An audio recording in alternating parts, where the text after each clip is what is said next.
இன்றே டவுன்லோட் செய்து உங்கள் ஃபேவரட் ஷோக்களை என்ஜாய் பண்ணுங்க.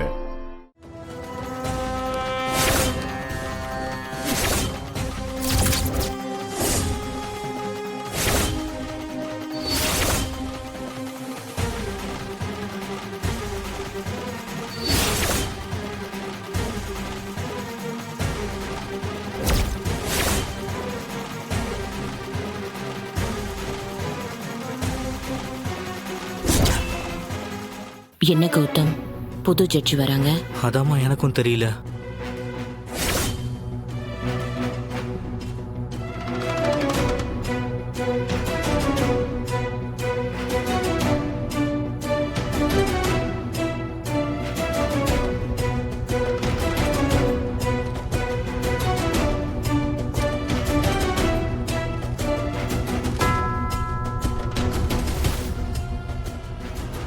இந்த கேஸ இனிமே நான் தான் விசாரிக்க போறேன். முன்ன விசாரணை பண்ண ஜட்ஜுக்கு உடல்நல பிரச்சனை. சோ நீங்க இந்த கேஸ ப்ரொசீட் பண்ணுங்க. அறிவழகன், அறிவழகன், அறிவழகன்.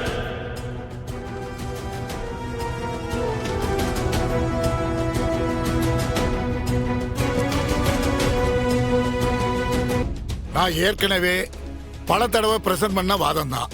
குற்றம் சாட்டப்பட்ட அறிவழகன் கொலை உண்ட மாதவியை காதலிச்சு ஏமாத்தினதுக்கான எல்லா ஆதாரங்களையும் நாங்க பிரசன்ட் பண்ணிட்டோம். கொலை நடந்த இடத்துக்கு இவரு போயிருக்காரு. 2 பேருக்கும் பகை இருந்திருக்கு. ரத்னா கூட தனக்கு கல்யாணம் நடக்கணும், அதுக்கு தடையா மாலதி இருக்க கூடாதுங்கிற ஒரே காரணத்துக்காக இவரு அந்த மாலதியை கொலை பண்ணிருக்காரு.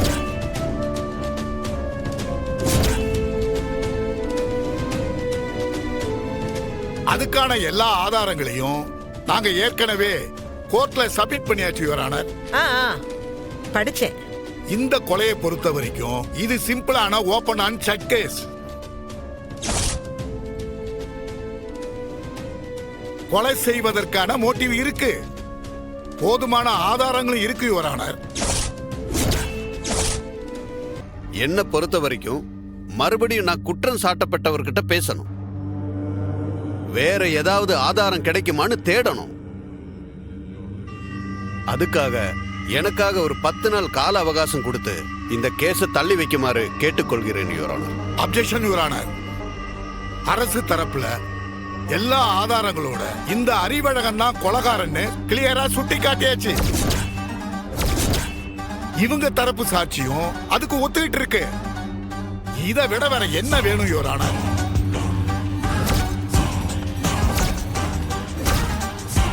தாமதிக்கப்பட்ட நீதி மறுக்கப்பட்ட நீதினு சொல்லுவாங்க. இவங்க சாட்சிகளை ப்ரொடியூஸ் பண்ணாம வழக்க தாமதப்படுத்திக்கிட்டே வராங்க. தயவு செய்து இதுக்கு மேல தாமதப்படுத்தாம உடனே தீர்ப்பை வழங்குமாறு தங்களை பணிவன்போடு கேட்டுக்கொள்கிறேன் யுவர் ஆனர். யுவர் ஆனர், என்னால முடிந்தவரை நான் வாதாடிட்டேன். இதுக்கு மேல ஆதாரம் இருந்தா தானே நான் வாதாட முடியும்.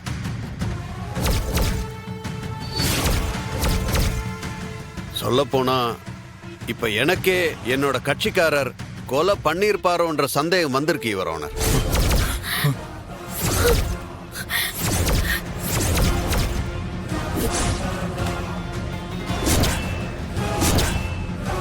டேய் சண்முகம், உட்காருடா.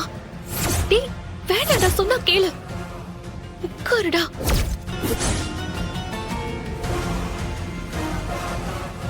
ஏற்கனவே நீ கண்டெம்ப்ட்ல உள்ள போயிட்டு வந்திருக்க.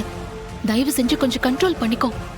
இல்லை, என்னல அம்புட்டியும் மாத்தி பேசுதான். இவனே நம்மள தோக்கடிச்சிருவான் போல இருக்கல. ஜட்ஜம்மா. ஏய் சண்முகம், இந்த கேஸ் சம்பந்தமா நான் கொஞ்சம் பேசினேன். நீங்க யாரு? என் பேர் சம்முவா, செந்தூர் பஞ்சாயத்து பிரசிடென்ட். குற்றச்சாட்டுப்பட்டு நிக்கார அறிவழகன், அவரு என் தங்கச்சி வீட்டுக்காரதே. அவருக்காக இப்ப இந்த கேஸ நானும் என் குடும்பம் தான் நடத்திக்கிட்டு இருக்கேன். இப்போதைக்கு நானும் என் குடும்பம் தான் அவருக்கு சப்போர்ட். தாலி கட்டின கையோட அவர் அரெஸ்ட் பண்ணி கூண்டுல கொண்டு வந்து இங்க நிப்பாட்டிட்டாவ. தயவு செஞ்சு கொஞ்சம் பேச விடுங்க. நீங்க என்ன சொல்ல விரும்புறீங்க? அத முன்னாடி வந்து நின்னு சொல்லுங்க. சரிம்மா.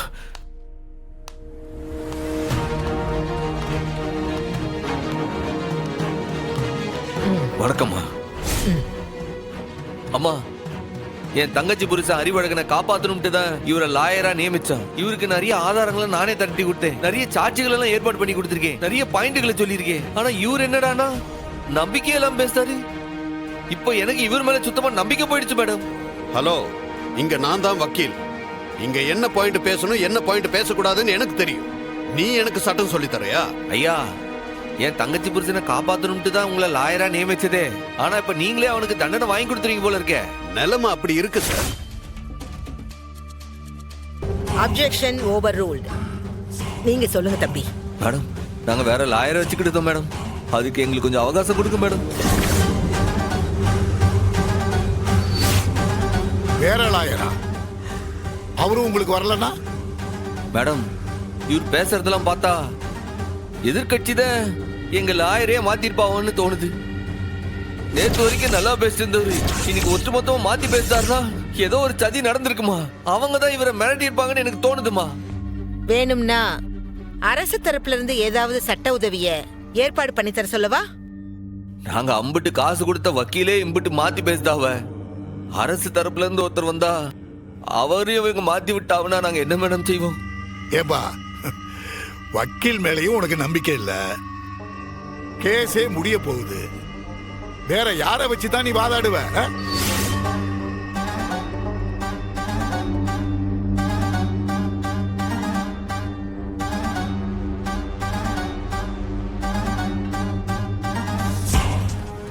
சொல்லுங்க மிஸ்டர் சண்முகம்.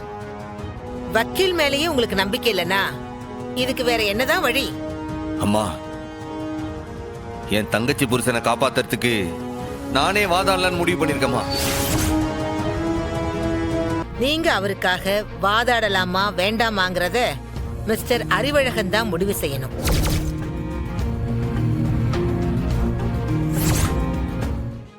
குற்றம் சாட்டப்பட்டவருக்கான அனைத்து வாய்ப்புகளையும் கொடுத்தே ஆகணும்னு சட்டம் சொல்லுது.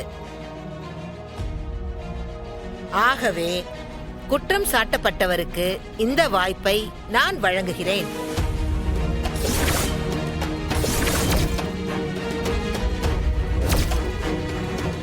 நீங்க வாதாடுறதுக்கு அறிவழகன் சம்மதம் சொல்றாரா இல்லையாங்கிறத நாளைக்கு பார்க்கலாம்.